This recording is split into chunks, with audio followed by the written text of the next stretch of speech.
Estamos ao vivo.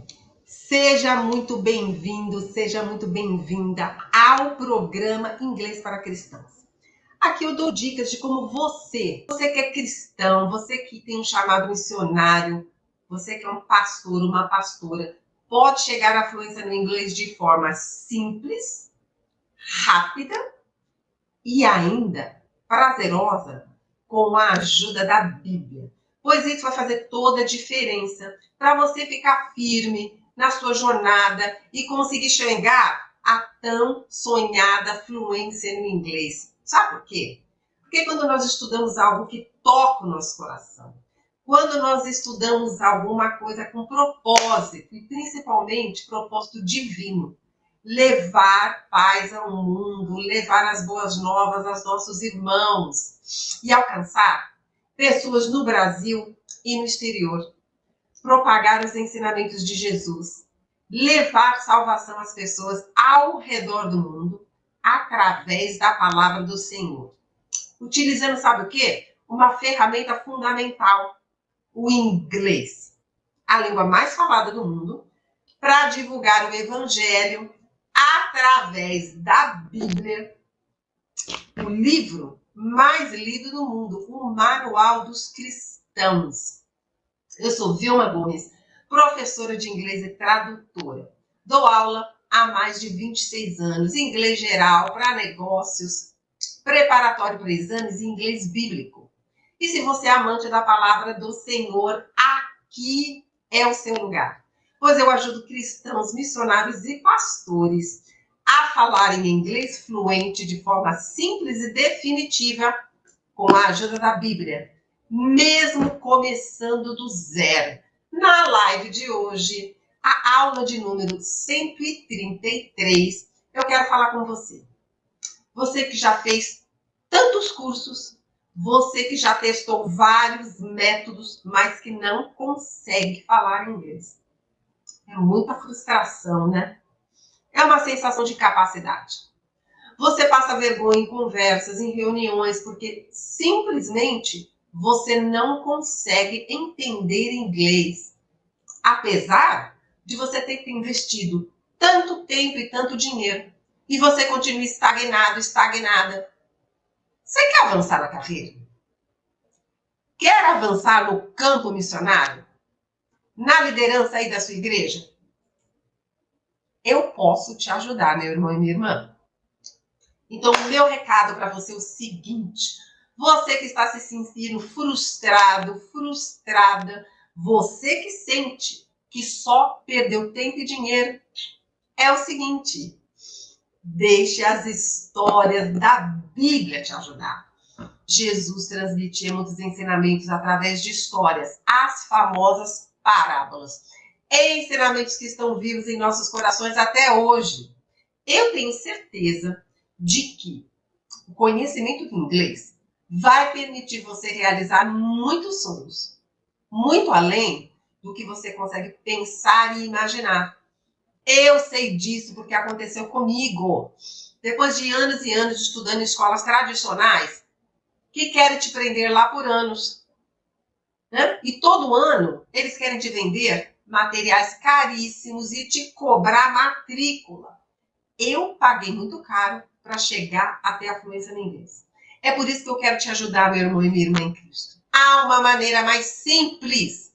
E o meu compromisso com você, cristão, missionário, pastor e pastora, é te ajudar a falar inglês fluente de forma simples e definitiva, com a ajuda da Bíblia, mesmo começando do zero. Você sabe o que a fé e a fluência em inglês têm em comum? Não. Ambos vêm pelo ouvir.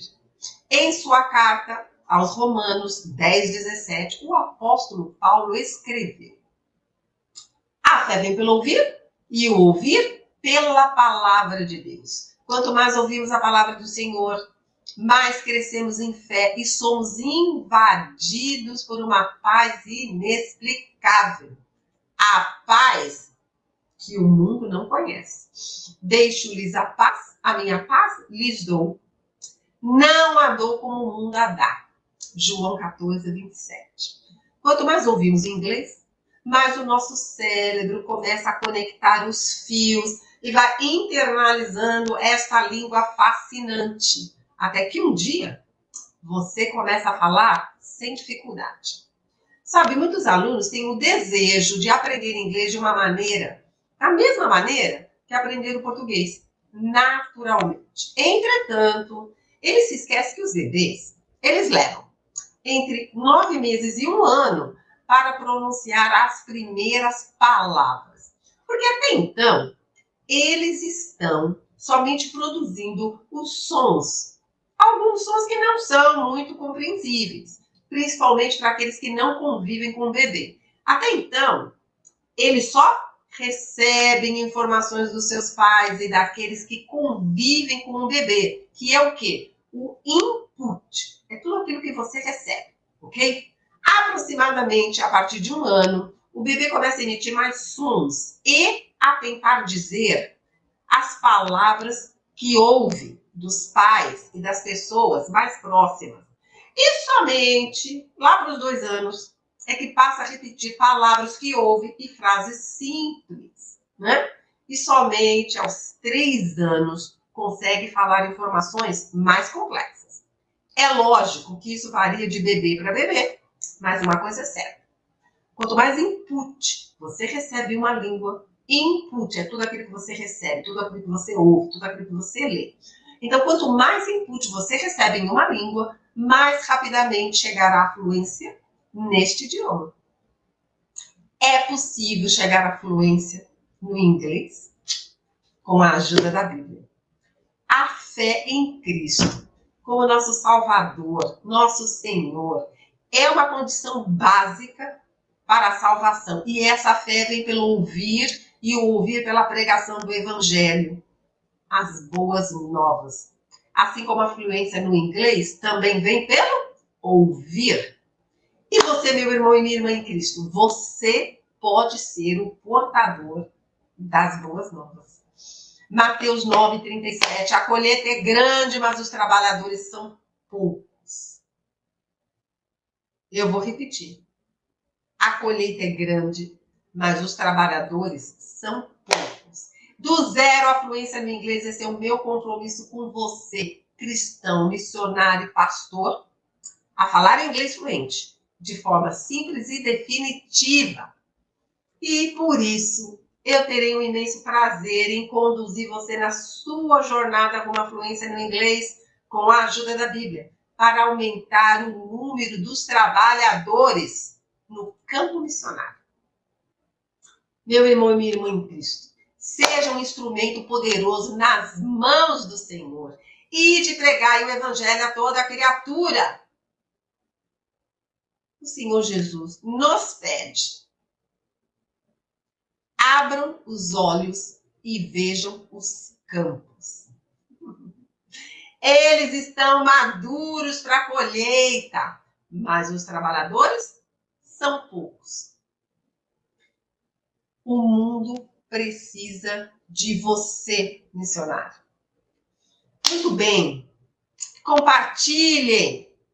Vamos usar a internet a favor do reino, divulgando o evangelho. Se você tem um amigo cristão ou uma amiga que tem um chamado missionário, um pastor que deseja falar inglês, convida para participar aqui das nossas lives. E agora eu tenho um pedido para você, deixa o seu like. Você que me acompanha, que aprecia o meu trabalho, clica no botão aí. Isso é importante, porque as redes sociais vão entender que este é um conteúdo de qualidade e vai poder alcançar mais pessoas. Segue o meu perfil no Instagram, pois há dicas rápidas que eu só consigo postar lá, né? E se inscreva no meu canal no YouTube. E quando você se inscrever, vai aparecer um sininho. Clica nele e escolhe as opções todas. Porque assim o YouTube vai te avisar toda vez que eu postar um vídeo novo. E eu posto vídeos novos todos os dias. É lógico que você não vai querer perder, não é mesmo? Então vamos lá, olha. Então me segue aí. Sabe por quê? Porque eu ajudo cristãos, pastores e missionários a falarem inglês fluente de forma simples e definitiva, com a ajuda da Bíblia, mesmo começando do zero. E saiba que você Você que não sabe nada de inglês, você que deseja falar inglês para mudar a sua vida, a vida da sua família e a de muitos irmãos através do seu trabalho missionário, você pode atingir a fluência no inglês através da Bíblia. Acredite! E como o nosso programa é em inglês para cristãos, hoje a nossa aula será baseada no livro de João, capítulo 4, versículos 34 e 36, ok? Muito bem. Bem, eu sou uma professora de inglês e talvez um pouquinho como você, amante da palavra do Senhor. E juntos nós vamos nos edificar, aprender com os ensinamentos contidos na Bíblia, enquanto você desenvolve o seu inglês. E o trabalho que nós vamos fazer aqui vai te ajudar a entender a estrutura da língua inglesa e vai te ajudar a aumentar o vocabulário e ainda vai aumentar a sua fé e te trazer paz. Essa combinação poderosa tem o poder de fazer você, meu irmão e minha irmã, atravessar qualquer deserto. Se você quer ser fluente em inglês, você tem que saber usar bem os verbos. Porque verbo é ação, verbo é comunicação. E nessa passagem, você vai aprender, sabe? Verbos, né? No passado, no presente, verbos que são usados aí no dia a dia. E você vai ver como que é usado o infinitivo e o imperativo dos verbos no inglês. Vamos começar? Vou dividir aqui. E olha, eu começo geralmente... Agora eu tenho começado pelo inglês. Por quê? Porque aí os meus seguidores pediram, começa pelo inglês, pra gente ver o quanto a gente entende, né? Essas pessoas que já estão um pouquinho mais avançadas na jornada. Então eu vou começar pelo inglês. Eu disse que é João 4, 34 a 36, não é mesmo? Então eu vou começar aqui lendo pelo inglês, tá bom? Vamos lá. John 4, verses 34 to 36. My food, said Jesus, is to do the will of him who sent me and to finish his work. Don't you have a saying? It's still 4 months until harvest. I tell you, open your eyes and look at the fields. They are ripe for harvest. The one who reaps draws a wage and harvests a crop for eternal life, so that the sower and the reaper may be glad together. Vamos lá mais uma vez? My food, said Jesus, is to do the will of him who sent me and to finish his work. Don't you have a saying? It's still 4 months until harvest. I tell you, open your eyes and look at the fields. They are ripe for harvest. The one who reaps and draws a wage and harvests a crop for eternal life, so that the sower and the reaper may be glad together. Muito bem. Agora eu vou ler aqui no português. Ok? Vamos lá. Jesus disse, né? João, livro de João, capítulo 4, versículos de 34 a 36. Ok? Disse Jesus, a minha comida é fazer a vontade daquele que me enviou e concluir a sua obra. Vocês não dizem? Daqui a 4 meses haverá colheita? Eu lhes digo, abram os olhos e vejam os campos, eles estão maduros para a colheita. Aquele que colhe, recebe o salário e colhe o fruto para a vida eterna, de forma que se alegram juntos o que semeia e o que colhe. Ok? Vou ler mais uma vez para a gente internalizar, tá bom? Disse Jesus, a minha comida é fazer a vontade daquele que me enviou e concluir a sua obra. Vocês não dizem? Daqui a 4 meses haverá colheita? Eu lhes digo, abram os olhos e vejam os campos. Eles estão maduros para a colheita. Aquele que colhe recebe seu salário e colhe fruto para a vida eterna. De forma que se alegram juntos o que semeia e o que colhe.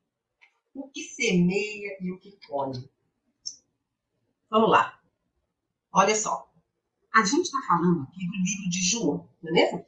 Capítulo 4. Você sabe que esse capítulo é um capítulo que causa muitas surpresas, não é? Porque, se vocês conhecem esse capítulo, esse é o capítulo da mulher samaritana que foi pegar água lá no poço. Okay? So, if you know this chapter, so you know it, that this chapter is about the Samaritan woman that went to draw water from the well. Ok? Você lembra? Ela foi, inclusive, na hora do almoço, porque ela não... situação dela não era uma situação muito boa, então ela evitava encontrar com outras pessoas. Mas lá ela teve um encontro especial, um encontro divino, né? So, remember that she wanted to draw water. Lunchtime, right? It was about 12. Yeah? Why? Because it wasn't a good time, because it's very hot at this time. But she was avoiding to meet other people, right? Because of the situation. We know it, okay? And she was avoiding to meet people, but she had a great encounter, right? Because she met somebody very special. She had a meeting with Jesus. Não foi? Como é que foi a história? Jesus pediu água para ela não entendeu nada, porque o judeu estava falando com ela, ele acabou oferecendo para ela água viva, que se ela bebesse nunca mais ela teria sede, e ela disse, quero sim essa água. Não é mesmo? So, there, by the well, né, Jesus asked her for water. She didn't understand very well because, I mean, why? A Jew would be talking to her, a Samaritan woman, right? And a man talking to a woman. That's another surprise. Ok? A outra surpresa é isso. Não, que além de um judeu estar falando com uma samaritana, mas um homem falando com uma mulher. Então, that was another surprise. Right? So, Jesus asked her for water, and then he ended up offering her water, a living water. And he said, the one who drinks this water will never again be thirsty. Então, aí, duas surpresas, não é? E a terceira surpresa? Os discípulos, eles tinham ido comprar comida lá na cidade, não é mesmo? Eles tinham fome, eles tinham sede, totalmente uma necessidade natural do ser humano, do corpo humano, não é mesmo? So the disciples had gone to town to buy food, right? So we are humans, right? We need water, we need food. So that's the need of our bodies. E aí eles chegaram também, outra surpresa. Chegaram lá, Jesus estava conversando com uma mulher samaritana. Eles não entenderam nada. So when they arrived, bringing the food, they saw Jesus talking to a woman. So they didn't understand anything, but they didn't say anything, right? E aí, depois dessa conversa, enfim, os apóstolos ofereceram comida para Jesus. Jesus, você precisa comer alguma coisa, né? Mestre, rabino. So after that, after this conversation, Jesus, the apostles, not the apostles, the disciples, offered Jesus food. Said, eat something, master, eat something. Yeah? E ele respondeu o quê? Ele respondeu... Aí os discípulos não entenderam muita coisa, né? A minha comida é fazer a vontade daquele que me enviou e terminar a sua obra. Olha só. Então, assim, esse é o contexto, né? My food is to do the will of the one who sent me and to finish his work. That's what he said. Né? Então, aqui, ó, só para te dar o contexto desses versículos que nós vamos estudar aqui. E agora a gente vai estudar, ó, versículo a versículo, e eu vou falando um pouquinho mais para vocês, tá bom? Vamos lá? Vamos mudar aqui essa configuração. Aqui. E eu vou tomar mais um golinho d'água. Ok? Então vamos lá. Olha só. Disse Jesus, a minha comida é fazer a vontade daquele que me enviou e concluir a sua obra. My food, said Jesus, is to do the will of him who sent me and finish his work. Então, aqui a gente já tem um verbo no passado simples. Né? Um verbo no passado simples é um verbo irregular. Né? Disse, said, Jesus. Disse Jesus, said Jesus. Né? A minha comida, né? My food, you know? My food, né? Is, né? To be. Olha aqui, fazer, o infinitivo, né? Como é que eu faço o infinitivo? Olha como é simples a gente fazer o infinitivo em inglês. É só a gente pegar o verbo, né?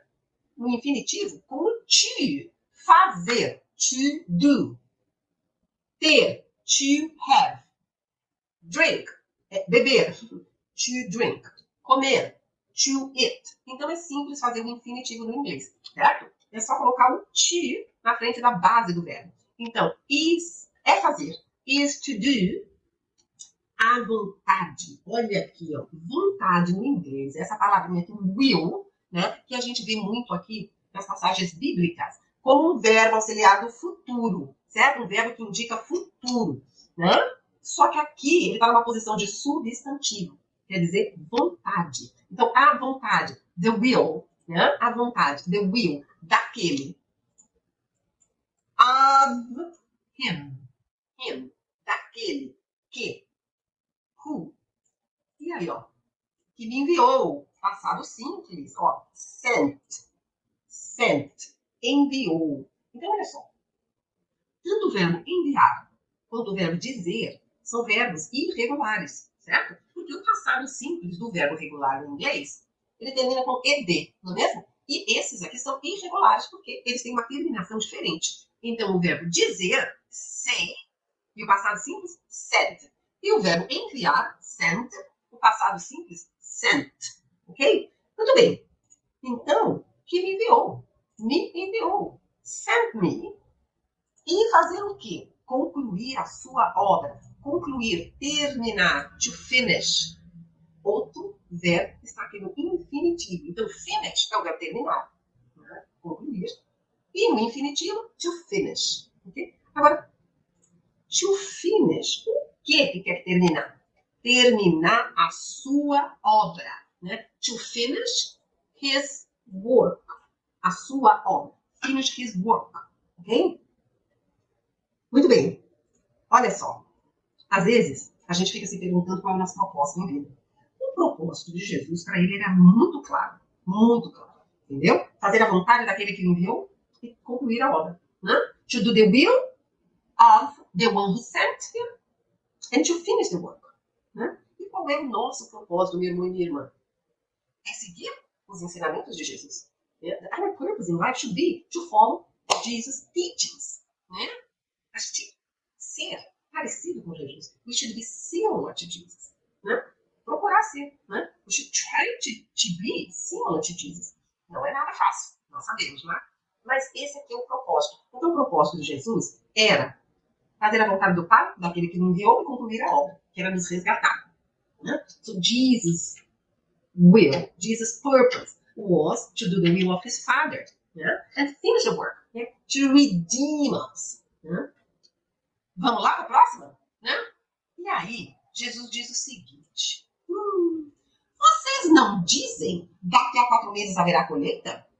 Sabe por quê? É porque tinha um ditado, ó, vocês não dizem? Havia um ditado lá na época, geralmente, porque era né, uma sociedade de agricultura, né? Viviam de agricultura. Então, assim, acho que era uma média, sabe? Da plantação até a colheita. Né? Obviamente, havia vários produtos, vários frutos, não é mesmo? Porém, eles tinham esse ditado, eles diziam, mais ou menos uns 4 meses. É por isso que Jesus disse, vocês não dizem? Don't you have a saying? Olha só, esse saying aqui, que eu vou dizer, né? Esse aqui não é um gerúndio, ele está também na posição de substantivo. Vocês não têm esse ditado? Vocês não dizem isso? Vocês não têm esse ditado? Olha aí, don't you? Olha que legal esse em inglês, don't you? Né? Vocês não têm? Presente, aqui, na negativa, né? Vocês não têm? Don't you? Né? Have. Vocês não têm? Don't you have? Don't you have? Ok? A saying. Vocês não têm esse ditado aí? Qual é o ditado? Daqui a 4 meses haverá colheita, né? Então, saiu assim, ó. It's still 4 months until harvest. Ainda tem 4 meses até a colheita, né? Still, ainda, né? Então, esse it's é, né? É ainda. Se eu for fazer uma tradução mais literal, 4 meses, 4 months, até, until a colheita. Harvest. Não, ainda tem 4 meses até a colheita, né? Então, vocês não dizem? Don't you have a saying? Daqui a 4 meses haverá a colheita? It's still 4 months until harvest.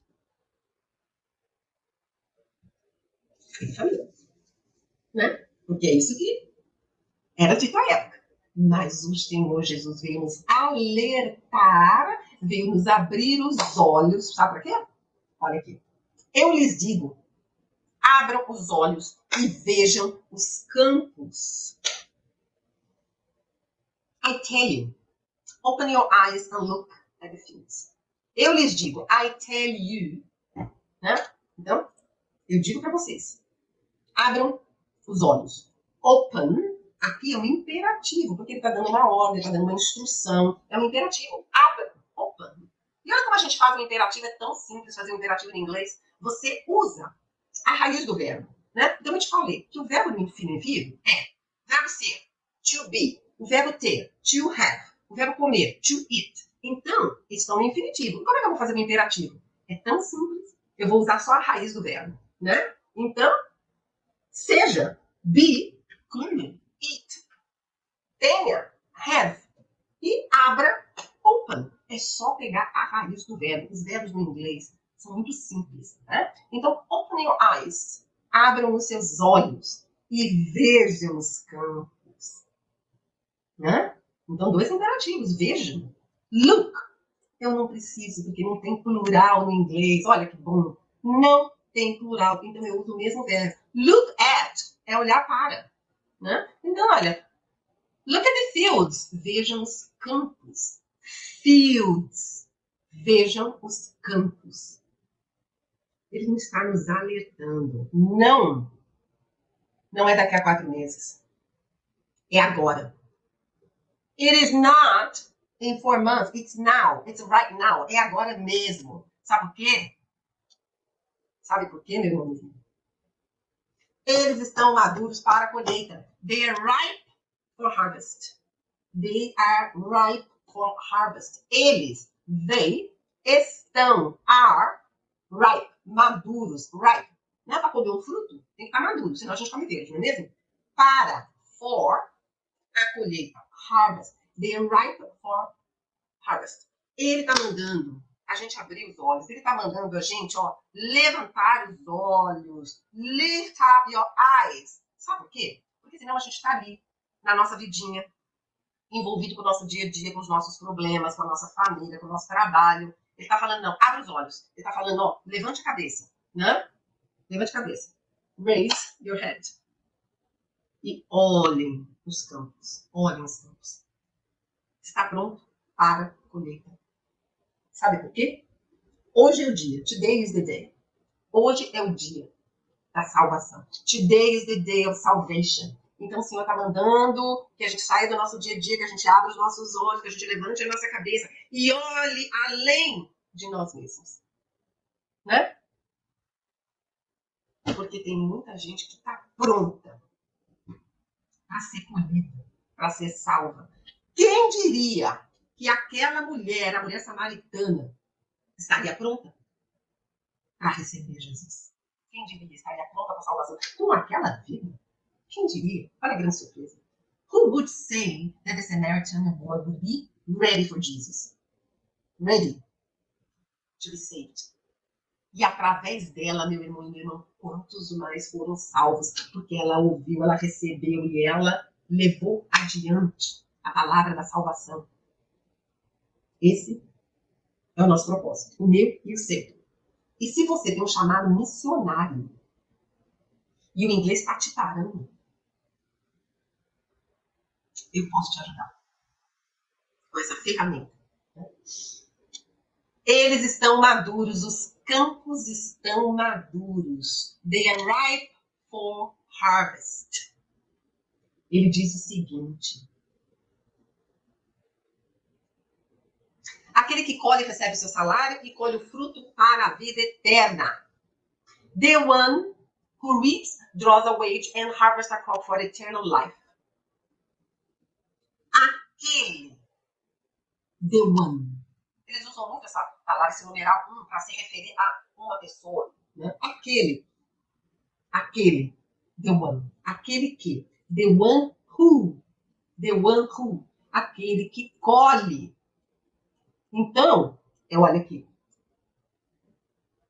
Reaps. Eu tenho esse S, que é o presente simples, da terceira pessoa do singular. Né?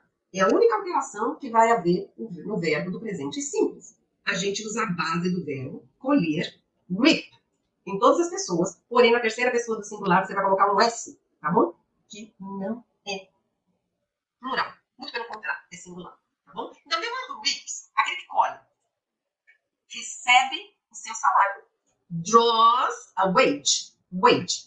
Eu tenho a palavra salary, salário, mas wage também é usado, principalmente para aqueles trabalhadores que recebem por hora. Né? Então, recebe o seu salário. Draws a wage. Né? Esse draw está no sentido de receber o salário mesmo. Mas se você vai no banco, você saca dinheiro, você faz, né? Você Draw, to draw, sacar dinheiro, né? Então, recebe seu salário. Draws a wage. E colhe o fruto. E colhe. And harvests. De novo, eu tenho esse assim pela mesma razão. Terceira pessoa do singular. Ele ou ela. Aquele que. Né? And harvests. E colhe o quê? Um fruto. A crop. Crop, que é o fruto, né? Para a vida eterna. For eternal life. For eternal life. Ok? De forma que se alegram juntos o que semeia e o que colhe. So that the sower and the reaper may be glad together. Né? Olha lá. De forma que. So that. De forma que. So that. Se alegram juntos. Olha aqui, ó. Be glad together. Be glad together. Se alegram juntos. E aqui eu tenho esse may, né? Que quer dizer o seguinte: podem se alegrar juntos. Né? May be glad together. Podem se alegrar juntos. Together, juntos. Se alegrar. Be glad. Okay? E may. Podem se alegrar juntos. Quem? Quem? O que semeia. The sower. E o que colhe, né? The reaper é aquele que colhe. Você sabe por quê, minha irmã e minha irmã? Nem sempre o que semeia é o que colhe. Nem sempre, porque há um tempo para tudo, não é mesmo? E se a gente está falando de vidas, né? Fazer a colheita de vidas, não foi assim que o Senhor Jesus convidou os discípulos, né? Os pescadores? Vem que eu vou te ensinar a ser pescador de gente. Né? Come.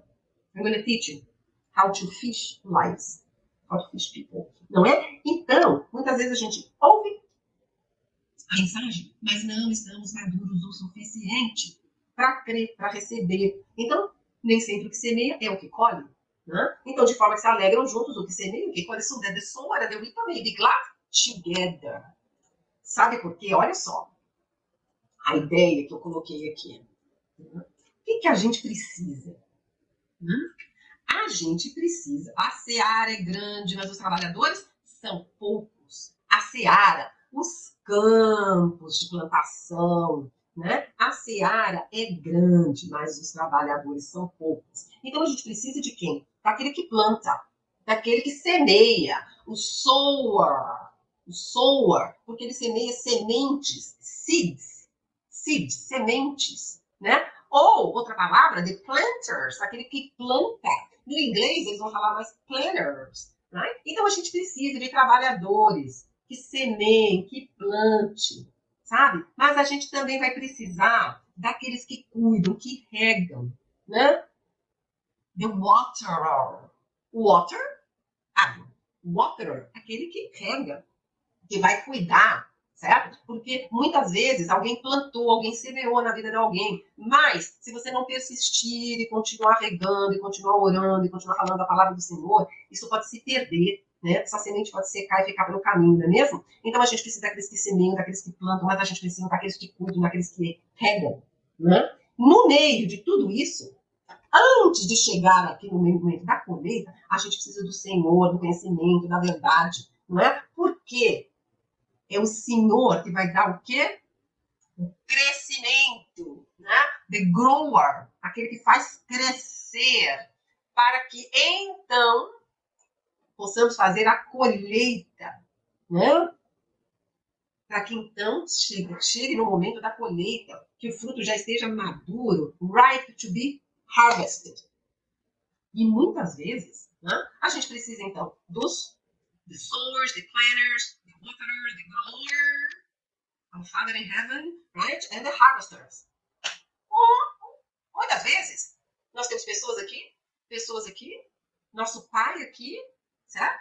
E aqui nós temos aqueles que vão colher. So, quite a few times we have people here, our Father, yeah, in Heaven, our Lord, yeah, and here, people here.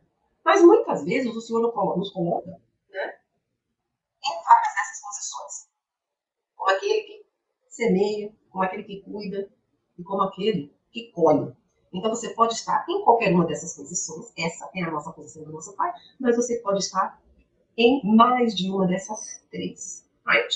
So, you can be a sower, a waterer, or a harvester. Or maybe the Lord is going to put you in multiple positions here. Ok? Então, essa aqui é a mensagem de hoje. Né? Essa é a mensagem de hoje. Né? A colheita é grande. Né? Mas os trabalhadores são poucos. E se você, meu irmão e minha irmã, tem um chamado missionário, né? Saiba que o Senhor está pedindo que levantemos os nossos olhos, levantemos a nossa cabeça, abramos os nossos olhos e olhemos para os campos que estão prontos para serem colhidos. Né? Se você tem um chamado missionário, meu irmão, minha irmã, e o inglês está te falando, saiba que eu posso te ajudar. Porque eu ajudo cristãos, missionários e pastores a falar em inglês fluente de forma simples e definitiva com a ajuda da Bíblia, mesmo começando do zero. Né? Olha quanta coisa nós aprendemos aqui juntos, né? E nós temos que perseverar, a gente tem que ficar firme no caminho até conseguir os resultados desejados. E é isso que eu estou fazendo, né? Agora eu peço, deixa o seu like, você que me acompanha, que aprecia o meu trabalho, clica no botão aí.